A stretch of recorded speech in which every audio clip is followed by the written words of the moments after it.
लगी। शहंशाह जहांगीर ने east India company को तिजारत का परवाना तफवीज़ किया।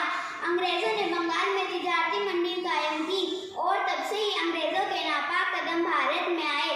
हाजिर अंग्रेज 7 समंदर पार से तिजारत की गर्ज से आए। वो ताजी थे, उन्होंने यहाँ की खुशहाली देखी, उनके दिलों में लालच पैदा हुआ, वो यहाँ हुकूमत करने के ख्वाब देखने लगे।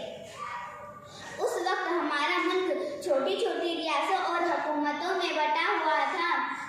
अंग्रेजों ने उनको आपस में लड़ाया, उन्हें कमज़ोर किया और धीरे धीरे उन पर कब्जा करना शुरू किया। एक वक्त ऐसा भी आया कि पूरे भारत पर उनका कब्जा हो गया। फिर क्या था, उन्होंने यहाँ की दौलत लूटनी शुरू की और भारत कंगाल हो गया।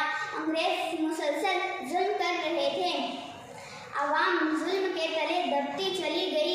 ये देखकर कुछ मुहिब्बे वतन उठ खड़े हुए और कहा, हमको मिटा सके ये ज़माने में दम नहीं, हमको मिटा सके ये ज़माने में दम नहीं, हमसे ज़माना खुद है, ज़माने से हम नहीं।